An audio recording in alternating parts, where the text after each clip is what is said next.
2, 3. In humility, value others above yourselves. Let every action in your life be fueled not by self-promotion, ego, or insecurity, but by the humility that flows from knowing who you are in Christ. You have nothing to prove. You've already been exalted in Him. Ephesians 2:6. And raised us up together and made us sit together in the heavenly places in Christ Jesus. Now from that secure place, you can see others through heaven's eyes. You don't look down to lift yourself up. Instead, you lift others up because you've been raised by grace. The finished work of the cross removes all boasting. When you know you are seated with Christ, you no longer strive for position. You pour out from abundance. Philippians 2:4. Not looking to your own interest, but each of you to the interest of others. Don't be consumed with self-protection, self-focus, or self-interest. You've been crucified with Christ. Your old self-centered nature died with Him. Galatians 2:20. I have been crucified with Christ. It is no longer I who live, but Christ lives in me. And the life which I now live in the flesh, I live by faith in the Son of God, who loved me and gave Himself for me.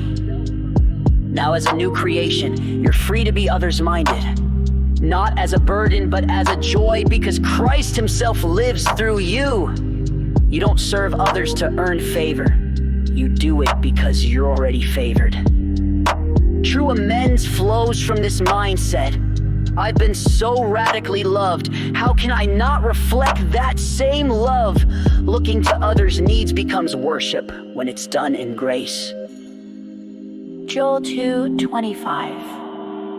I will repay you for the years the locusts have eaten, the great locust and the young locust, the other locust and the locust swarm, my great army that I sent among you. I will repay you for the years the locusts have eaten. I, the Lord your Redeemer, will repay and restore and make whole.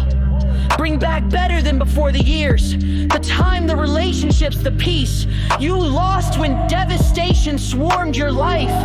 Though the locust symbolic of judgment, destruction, and loss came, I now intervene as your restorer.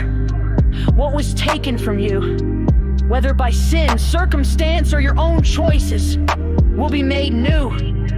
This is not a restoration earned by repentance, but one gifted because of covenant love and my divine mercy.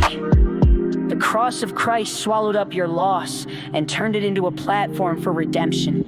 In Him, nothing is truly lost. When you walk in grace and offer amends, God works behind the scenes to restore what was broken, sometimes in ways greater than the original. Romans 12:18. If it is possible, as far as it depends on you, live at peace with everyone. The cross made peace possible between heaven and earth.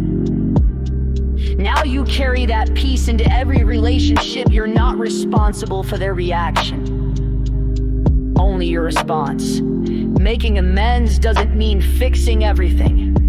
It means offering peace from a posture of humility, grace, and love. The goal is not perfection, it's restoration. You're not trying to make people like you. You're living out who Christ made you. As far as it depends on you, you are a peacemaker, reconciled and full of His peace.